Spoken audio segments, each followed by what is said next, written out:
Bradesco, as melhores histórias e um só banco.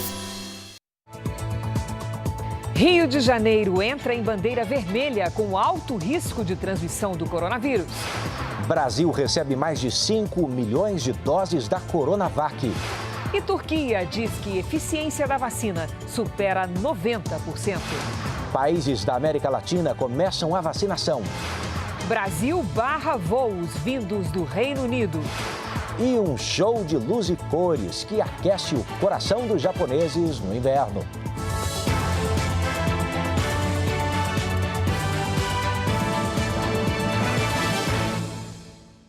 Oferecimento Bradesco. Em 2021, volte a brilhar.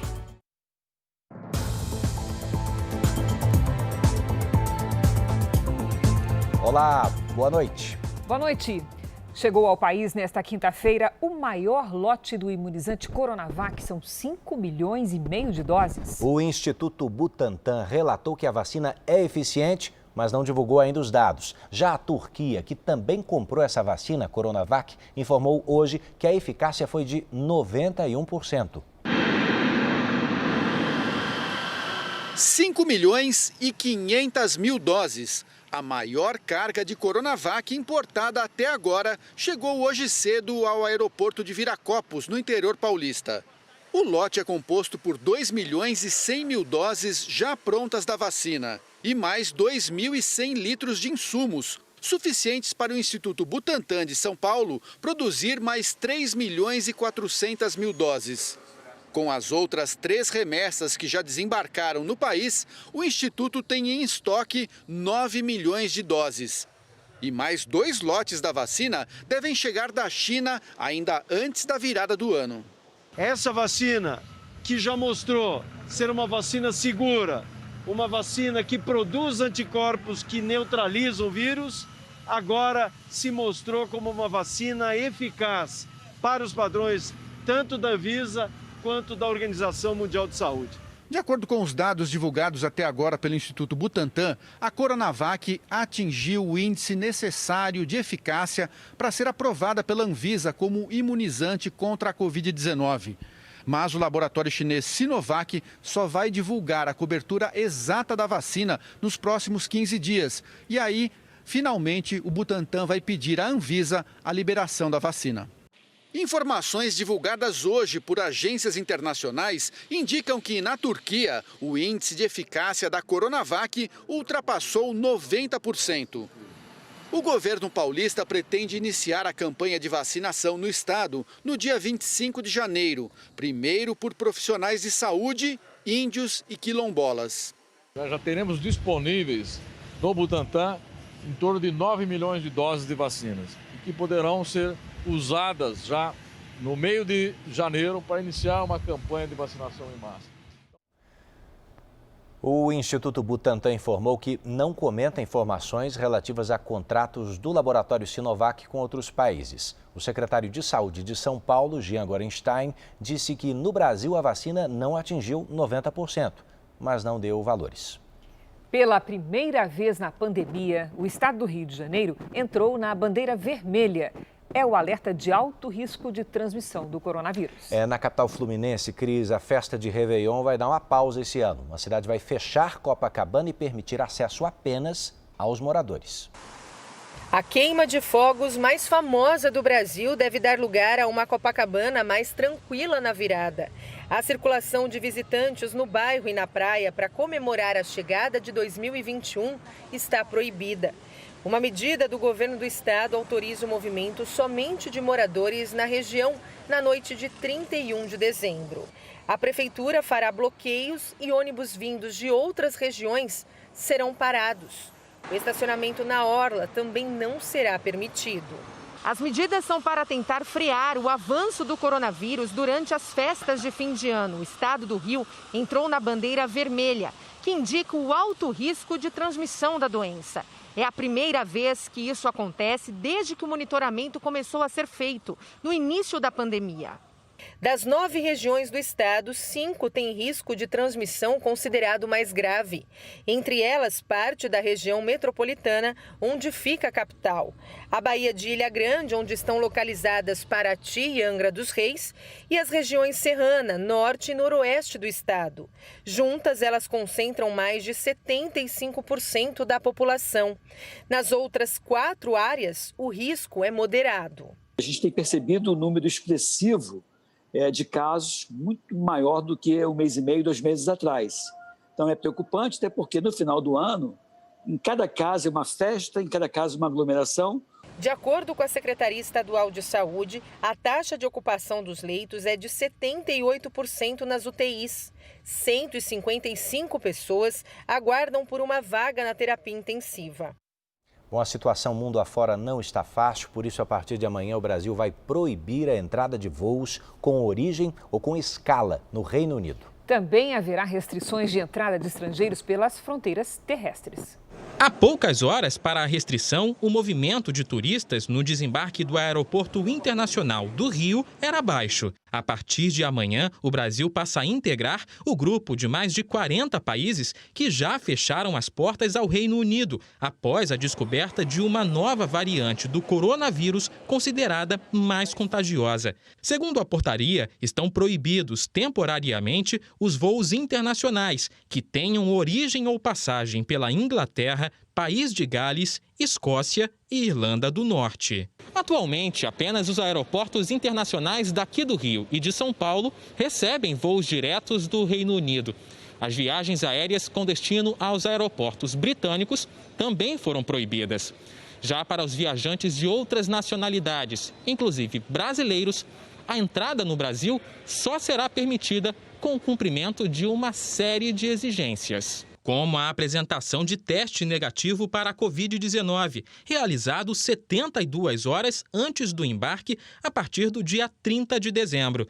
Os brasileiros que estiveram no Reino Unido terão ainda que realizar quarentena de 14 dias. Uma outra determinação impede, a partir de hoje, a entrada de estrangeiros por rodovias ou em embarcações. Só estão liberados os paraguaios e moradores de cidades na fronteira, com exceção de venezuelanos. Existe uma circulação intensa de pessoas na Europa e restringir apenas para o Reino Unido não impede que outras pessoas com essa nova cepa, inclusive de forma assintomática, entrem no país.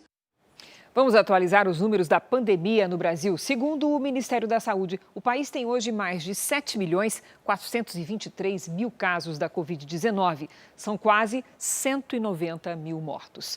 Foram 762 registros de mortes nas últimas 24 horas.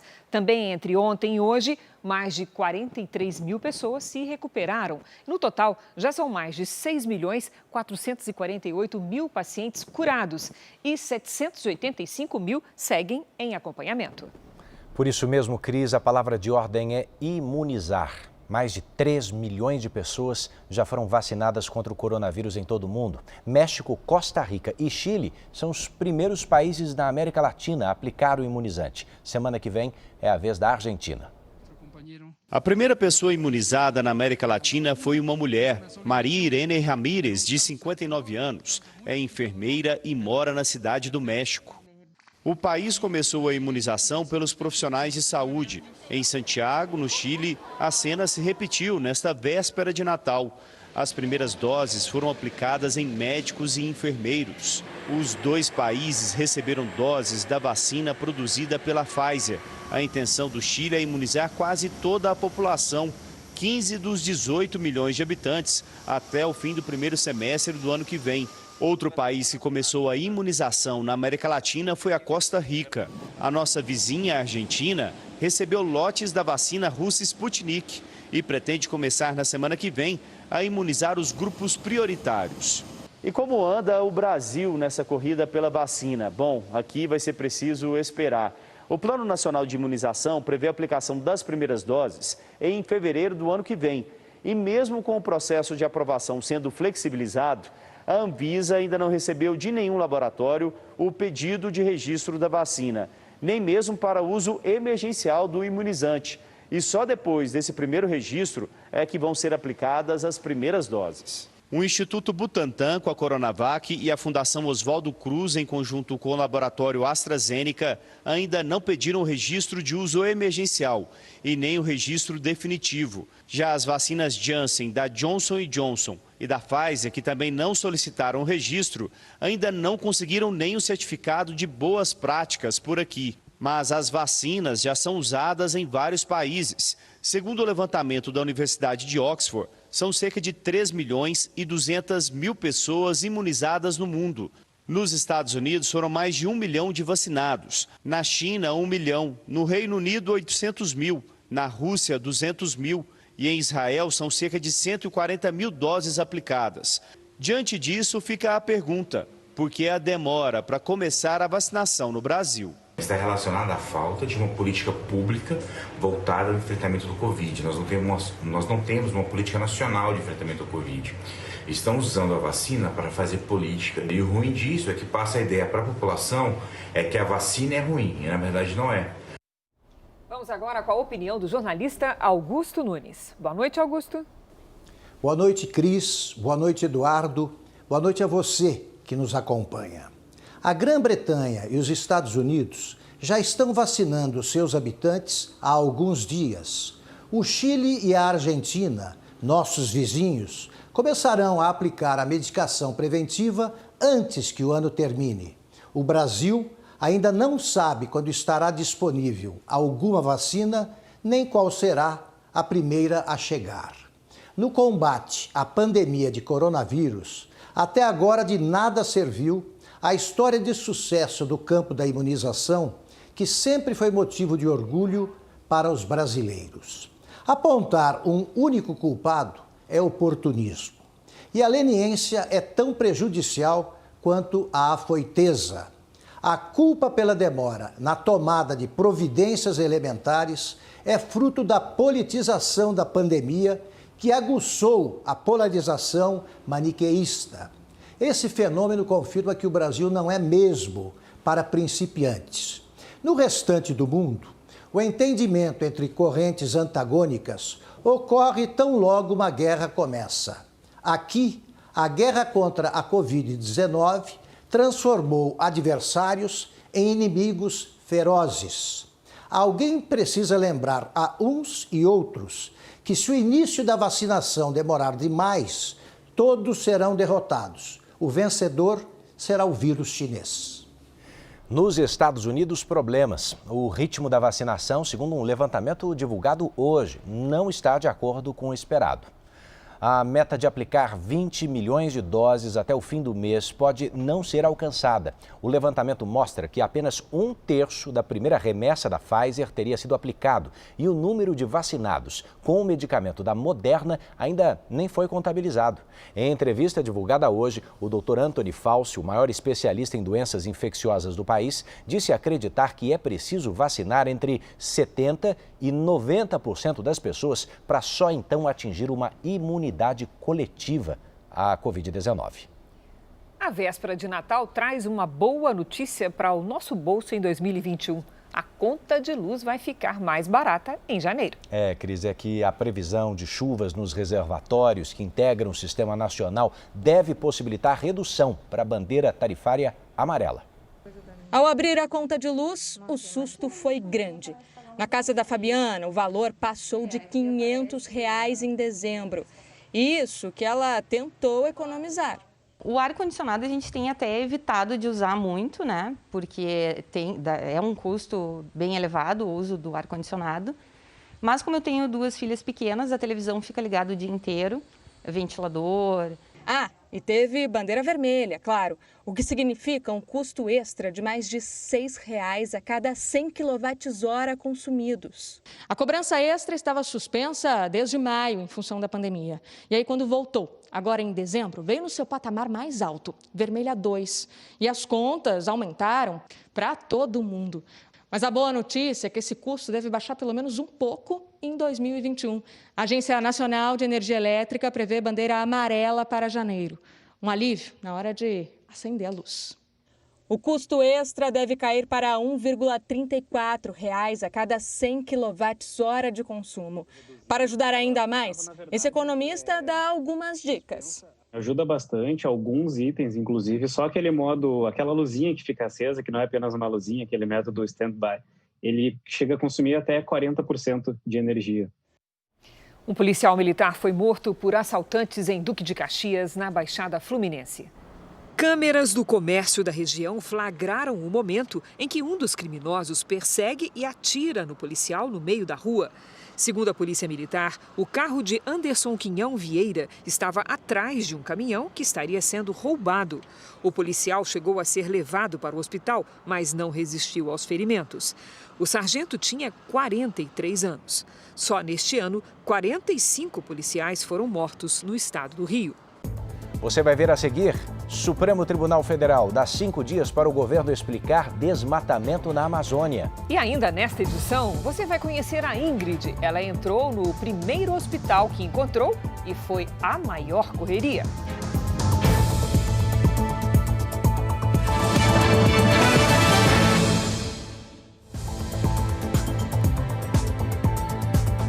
A ministra do Supremo, Carmen Lúcia, determinou que o presidente Jair Bolsonaro e o ministro do Meio Ambiente, Ricardo Salles, prestem esclarecimentos sobre o desmatamento na Amazônia.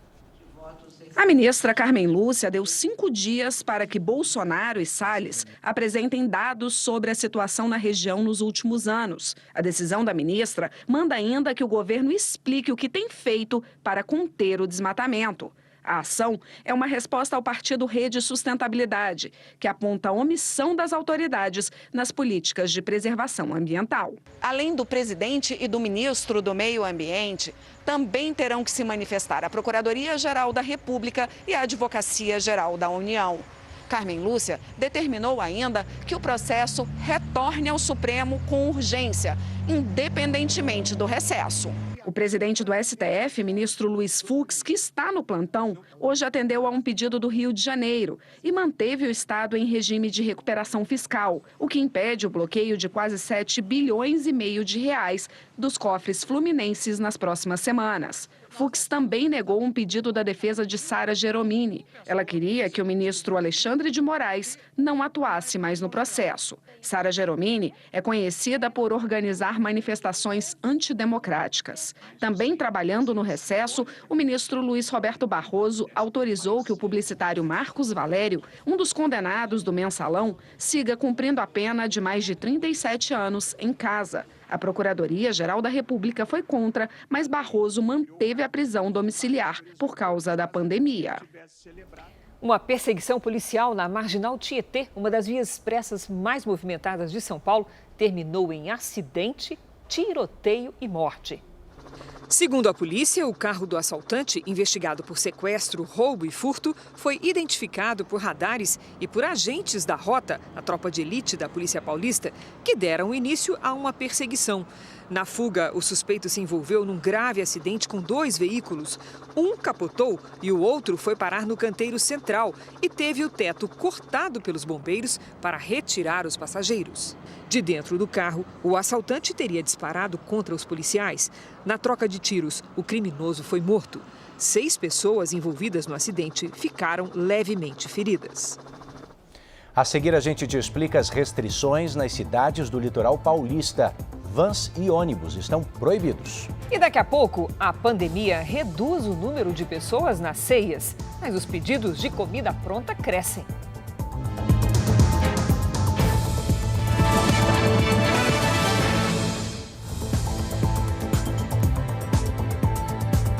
A pandemia tornou ainda mais demorado o processo de renovação de passaportes para brasileiros que vivem em Portugal. Na fila em frente à porta do consulado brasileiro em Lisboa, a maioria busca a renovação do passaporte. Com a pandemia, o local ficou fechado por quase 2 meses. O atraso na emissão do passaporte brasileiro chegou a 3.000 pedidos. Maiara esperava pelo passaporte do filho Henrique para a tão sonhada viagem à Bahia. Só depois de 9 meses e muitas tentativas, ela finalmente conseguiu. Talvez depois da vacina, quem sabe. Se a pessoa não tem o documento de residência, o passaporte se torna ainda mais importante. Só com ele é possível ter um atendimento em um hospital, por exemplo. E não ter acesso ao serviço de saúde em um momento de pandemia como esse deixou muitos brasileiros ainda mais preocupados por aqui. E eles são muito metódicos. Então... Foi o caso da amazonense Juliana Nogueira. Ela conta que entregou o antigo passaporte no consulado para renovação e ficou meses sem nenhum documento. Eu fiquei com muito medo de precisar ir ao médico de emergência e chegar lá sem nenhuma documentação. O cônsul do Brasil em Lisboa explica que alguns atrasos aconteceram devido à redução no quadro de funcionários por conta do coronavírus. Houve também um período em que o consulado ficou sobrecarregado com pedidos de repatriação. Agora, tudo estaria normalizado. Nós temos 1.400 passaportes aguardando que as pessoas façam agendamento. Segundo dados oficiais, são mais de 150 mil brasileiros vivendo aqui em Portugal. E o número dobra quando se somam os que têm cidadania europeia e os imigrantes ilegais. Mesmo com horas marcadas. Por isso, esse advogado alerta: para evitar qualquer prejuízo, o ideal é se programar e renovar os documentos com antecedência. Não deixa isso para a última hora, porque realmente, a partir do ano que vem, a gente sabe que não só o protocolo de vistos, mas também a emissão de documentos vai vir todas essas pessoas que ficaram de março deste ano até agora esperando para poder fazer uma renovação, uma solicitação de visto. Uma onça que virou símbolo da luta contra os incêndios no Pantanal vai ser devolvida à natureza. Agora ela está bem, mas no começo do mês de novembro, quando incêndios atingiram a Serra do Amolar, no Pantanal, a onça foi encontrada com as patas queimadas e muito fraca, porque havia inalado fumaça. 50 dias depois, totalmente recuperada, os veterinários avaliaram e decidiram: está na hora de voltar para casa. A onça será solta em janeiro. Há poucas horas do Natal, vamos saber como é que vai ficar o tempo essa noite? Mariana, vai dar para fazer ceia ao ar livre? Boa noite. Boa noite. Só na metade sul e no interior da Bahia, Cris. Na faixa central do país pode chover a qualquer momento, isso por conta do corredor de umidade que atua do norte ao sudeste. O alerta para deslizamentos e alagamentos continua no Rio de Janeiro, no Espírito Santo e também no leste de Minas Gerais. Já nos estados do sul e também no Mato Grosso do Sul, a circulação de ventos impede a formação de nuvens carregadas. Essa é a mesma condição para o interior da Bahia. Então amanhã não chove nessas áreas mais claras aqui do mapa. No norte e nos outros estados do Nordeste, chuva rápida amanhã. O tempo segue abafado na maior parte do país.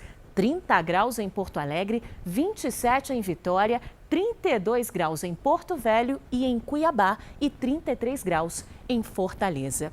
No Rio de Janeiro, temperaturas mais baixas com chuva o dia todo. Amanhã faz 25 graus, 25 também aqui em São Paulo, só que aqui vai ser com chuva leve e muitas nuvens, Cris. Bom Natal para você. Para você também, querida. Até amanhã. Neve e pistas escorregadias provocaram acidentes em Ankara, capital da Turquia. Foi um garoto de 13 anos que fez as imagens que você vê agora. Olha, a rua é íngreme, os motoristas não conseguem controlar os carros, muitos acabaram batendo. Outros fizeram o veículo rodar e até descer a rua de ré. A entrada de vans e ônibus de turismo está proibida nas cidades da Baixada Santista, no litoral de São Paulo. As barreiras sanitárias são para conter o aumento de casos do coronavírus. Você pode agora apontar a câmera do seu celular para o nosso QR Code e veja quais os riscos de transmissão em uma praia lotada. Nessa época do ano, milhares de paulistas tomam esse rumo, sentido litoral.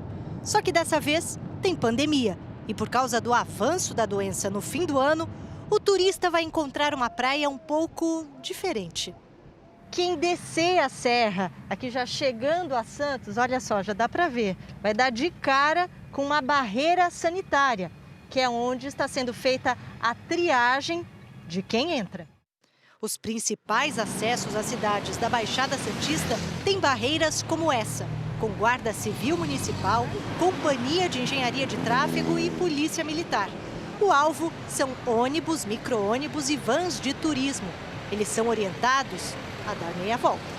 Nós orientamos a retornar à sua cidade de origem. A intenção é essa, é evitar que as pessoas que não estejam autorizadas, que venham em excursão de turista de um dia, que faz aquele bate e volta, fiquem em nossa cidade nesse momento.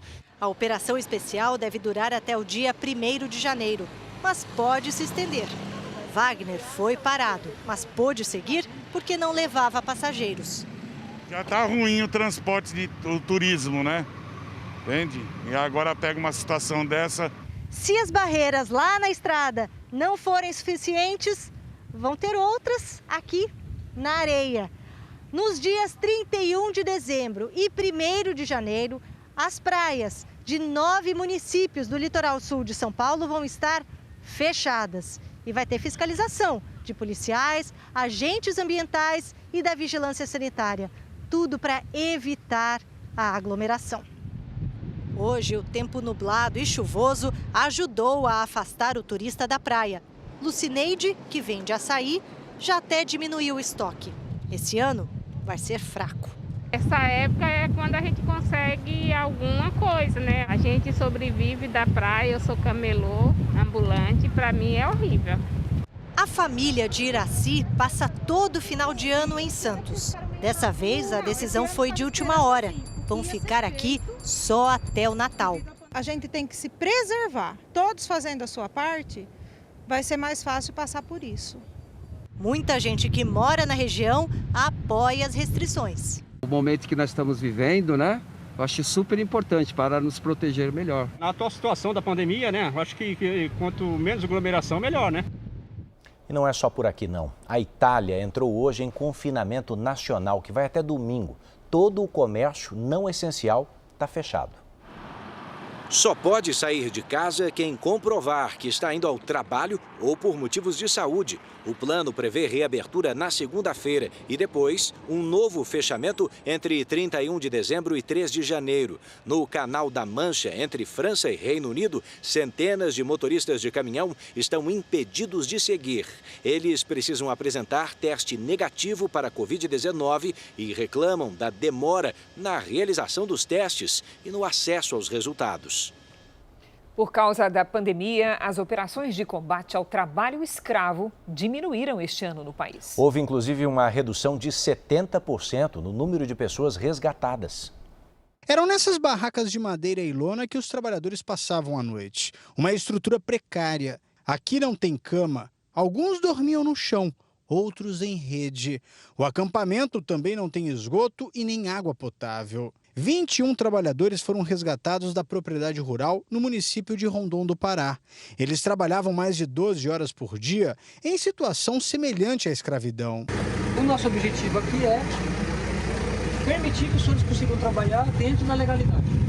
Vocês deveriam estar com suas carteiras de trabalho assinadas, com o seu fundo de garantia sendo recolhido. Este ano, por causa da pandemia, a quantidade de operações para coibir esse tipo de prática diminuiu com relação ao ano passado, quando mais de 1.700 trabalhadores foram encontrados em situação semelhante à escravidão.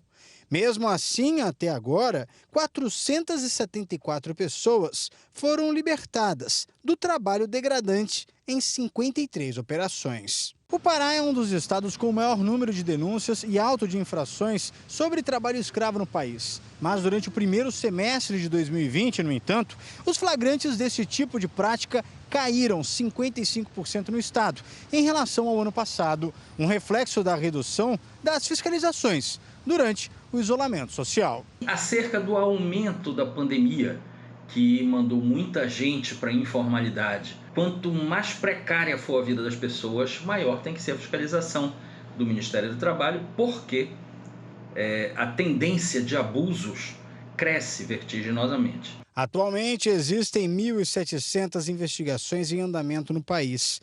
Os setores que mais exploram a mão de obra escrava são a produção agropecuária, construção civil e a indústria têxtil.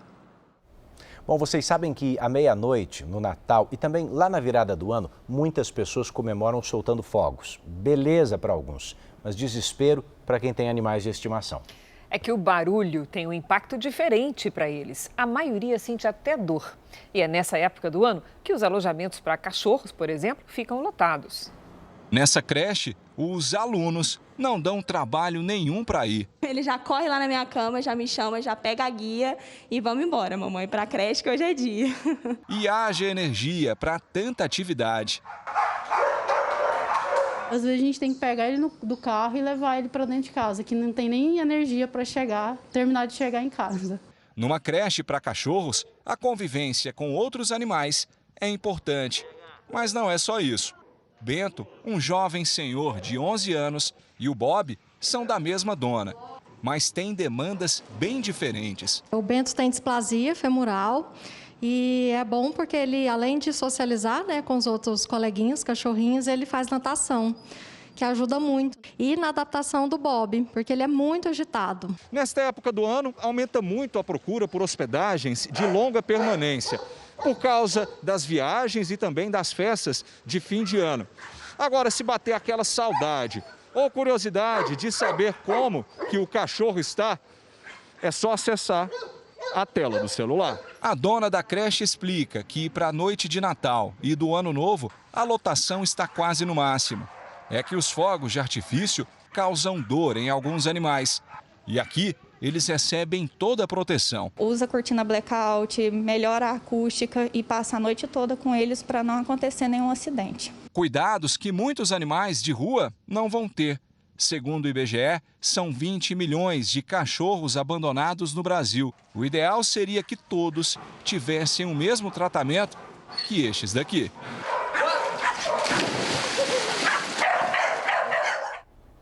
Agora vamos voltar a falar do ex-presidiário que se formou barbeiro profissional em Belo Horizonte. Muita gente viu a história dele aqui, no Jornal da Record. E uma dessas pessoas resolveu agir.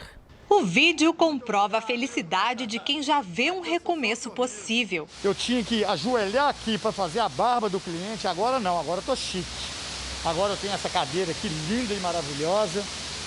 Essa cadeira que eu posso deitar aqui, que o cliente pode deitar aqui, eu faço a barba dele perfeito, não tem problema. Eu tenho máquina nova, entendeu? O que eu ganhei, tá aqui, máquina, eu tenho tesoura. Era o empurrãozinho que Júlio César tanto precisava. A barbearia improvisada embaixo de um viaduto na capital mineira agora vai ficar mais equipada. A iniciativa foi de um juiz de Contagem na região metropolitana de Belo Horizonte, que depois de assistir a história do ex-detento aqui no Jornal da Record, resolveu incentivar a luta por um recomeço. Esperamos que ele sirva de exemplo positivo para outros sentenciados que ainda estão presos e outros que já ganharam a liberdade de alguma forma, para que eles possam também seguir o caminho do bem. Júlio César passou 10 anos preso e foi dentro da penitenciária que ele aprendeu a cortar cabelos. Assim que cumpriu a pena, aproveitou a liberdade para fazer um curso de barbeiro e ganhou um certificado. E desde então, os atendimentos não param. Para dar esse tapa no visual do natalino, foi uma trabalheira daquelas. Mas tá aí o antes e o depois. O cliente aprovou o resultado. Eu quero começar o ano de cabeça erguida, bonitão. Você viu como está a felicidade dele?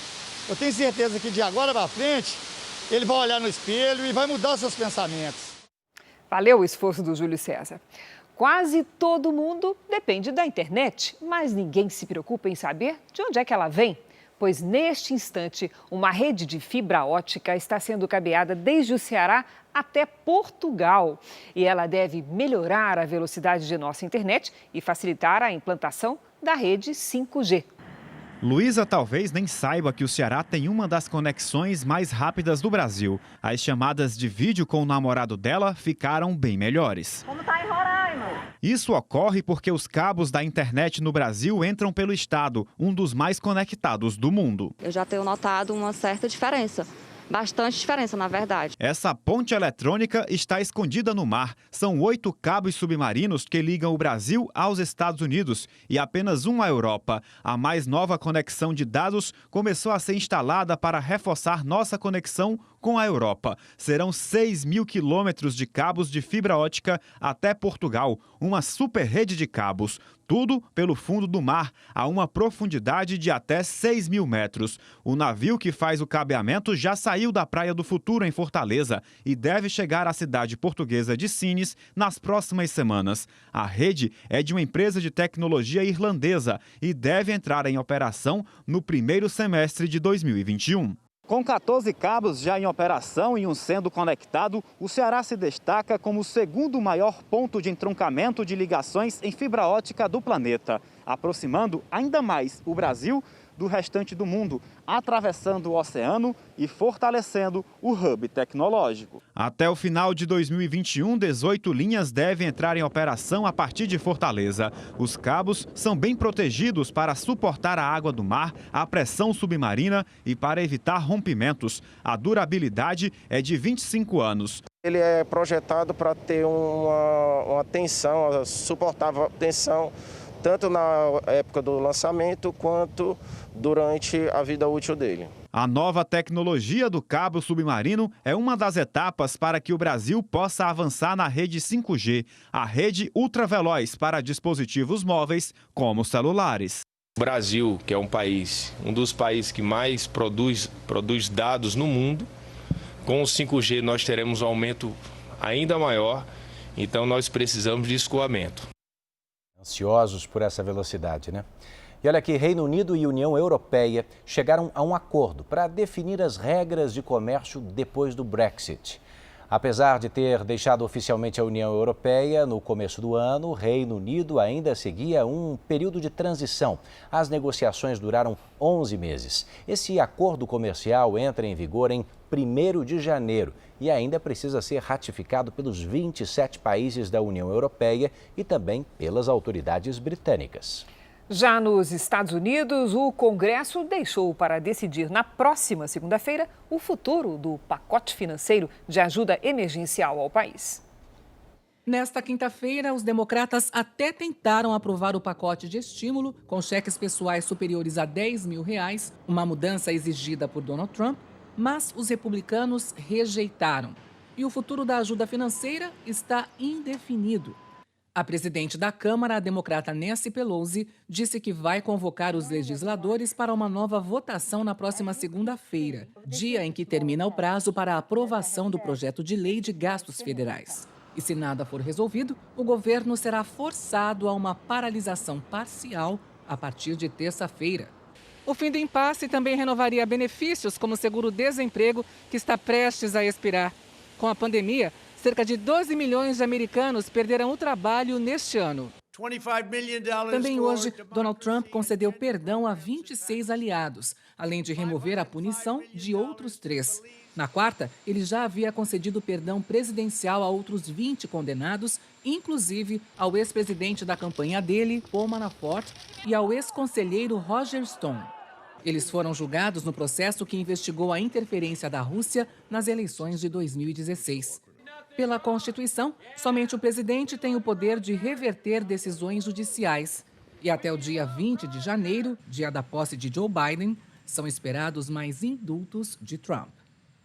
E aqui no Brasil, o presidente Jair Bolsonaro assinou hoje o indulto de Natal, que perdoa policiais e agentes de segurança pública condenados no exercício da profissão por crimes sem intenção.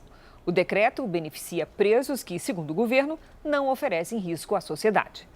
O rancho Neverland do cantor Michael Jackson foi vendido hoje por um valor milionário. Ron Burkle, um amigo da família Jackson, pagou o equivalente a 103 milhões de reais pela propriedade do cantor, que morreu em 2009. No auge da carreira, Michael Jackson transformou o local num enorme parque de diversões, para ele e alguns seletos convidados. Atualmente, o local mudou de nome. Precisou, inclusive, diminuir o valor para que finalmente fosse vendido. Veja a seguir o reencontro da mãe com a equipe médica que fez o parto de emergência. E também um espetáculo de luzes e cores para aquecer o inverno no Japão.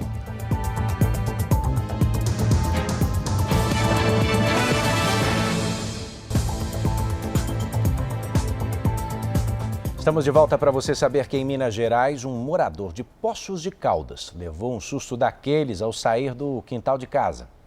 Ele ouviu um barulho e quando foi ver o que era, deu de cara com uma onça parda. O rapaz chegou a acionar o corpo de bombeiros, mas o animal acabou pulando o muro da casa e fugindo para uma área de mata. Essa onça mineira veio buscar a leitoa de Natal. Pelo visto. Neste Natal de cuidados redobrados por causa da pandemia, os encontros familiares foram reduzidos. E com isso a ceia também ganhou adaptações. A tradição de comprar comida pronta se manteve, mas de um outro jeito. Trabalho dobrado para os funcionários dessa padaria. A lista de pedidos é enorme, mais de 140 encomendas. Virou a noite para poder dar conta de fazer tudo. Esse ano foi, suado. Tá sendo suado. Yasmin veio buscar um pernil para a ceia da família. Minha mãe vai estar trabalhando em home office esse ano por conta da pandemia. E aí ela não vai ter tempo para conseguir fazer a ceia. A quantidade de encomendas feitas pela internet surpreendeu a dona da padaria. Ao invés de ligar para a loja e vir aqui, eles pediram no nosso site. Então, isso já veio para ficar. Em tempos de pandemia, o chefe desse restaurante precisou se organizar. Acostumado a fazer ceias para muitas pessoas, esse ano os pedidos foram para porções mais reduzidas. Principalmente para famílias de 2, 3, 4 pessoas. A ideia deu certo. Os pratos menores fizeram sucesso. Em comparação com o Natal passado, as vendas cresceram 400%. Muita gente que tinha planejado de fazer uma ceia em grupo, em família, amigo secreto, com a situação atual que a gente está vivendo, elas acabaram repensando isso e fazendo uma festa menor em casa. Para não aglomerar, a retirada dos pedidos foi com hora marcada. Aqui, as sobremesas foram as que mais saíram. Nós não faríamos um bolo tão bonito como esse, uma receita tão cuidada, hein? Algumas coisas que nós não sabemos fazer, então é bem interessante pedir. Maria de Fátima comprou apenas alguns complementos para a ceia, que este ano vai ser um pouco diferente. O que importa, eu acho que é o espírito, a harmonia, e é isso que vale. A gente está com saúde, foi um ano difícil, mas a gente conseguiu vencer. Agora a gente te apresenta o Murilo, um bebê que teve pressa para nascer. E a mãe dele não ia conseguir chegar na maternidade. Foi logo parando no primeiro hospital que encontrou.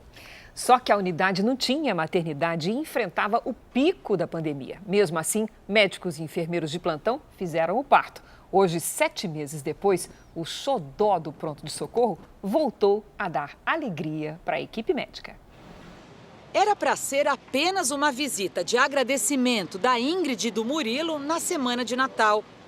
Mas foi um reencontro com festa para a mãe e para o bebê. Desde quando ele nasceu, eu falei que eu queria trazer ele aqui para todos poder conhecer, Porque eu sei que foi um acontecimento inédito e ficaram felizes. O Murilo nasceu no hospital há 7 meses num parto de emergência. Ingrid seguia de carro para a maternidade, onde fez o pré-natal. Mas o Murilo não esperou o percurso de quase 1 hora. Ali a gente viu que ele ia nascer a qualquer momento. E aí foi que a gente ligou novamente para o meu obstetra, a gente falou para ele, que relatou tudo o que estava acontecendo, e aí ele pediu para a gente parar no hospital mais próximo, porque senão ele ia nascer no carro. Só que parou num hospital que não tem maternidade nem obstetria. Foi uma correria de toda a equipe para trazer com segurança a criança ao mundo. Então, encontrei ela em trabalho de parto mesmo. Estava dilatando com já 10 de dilatação. Foi uma situação de louco, porque todo mundo começou a correr. No trânsito, o pai do bebê, que estava no trabalho quando a bolsa da mulher estourou, também corria contra a pressa do filho em nascer. Fazer o retorno, a polícia viu meu carro e me pararam. E até eu explicar que meu filho estava nascendo, puxaram o documento e tudo mais, aí me liberaram. E aí por isso eu não consegui chegar a tempo do parto para assistir. Foi um parto relâmpago, durou menos de 5 minutos. Assim que a Ingrid deitou na maca, o Murilo nasceu, saudável e tranquilo. E logo ele ficou famoso nos corredores do hospital. Porque a gente não tem aquele costume de ter criança, não é um hospital maternidade, Então, toda criança que nasce, para nós, é uma alegria. Então, todo mundo quer ver, todo mundo quer perguntar, tirar foto, conversar com a mãe, com o pai. Foi bem emocionante, né? Não tem outra palavra, assim, para descrever. O médico intensivista que fez o parto é peruano. Ele participou do reencontro com a Ingrid e o Murilo pela internet, porque está fora do país. Foi o primeiro parto que ele fez sozinho. É um conforto num ano tão difícil para quem cuida da saúde da gente. Coisas como essas, momentos como esses, são os momentos que fazem que o trabalho diário tenha sentido, né? Valga a pena. Eu vi o gordinho, essa coisinha linda e gordinha do braço da mamãe, né? Eu olhei, meu Deus, como que é, né? Aí a gente recebe uma vida pequena, aí chorando, indefensa, né? Ver depois de vários meses uma criança saudável, né? É a coisa boa da profissão, né? Agora a gente vai para o outro lado do mundo para te mostrar que no Japão a estação mais fria do ano ganha um brilho especial. As luzes coloridas realçam o clima de confraternização e de esperança.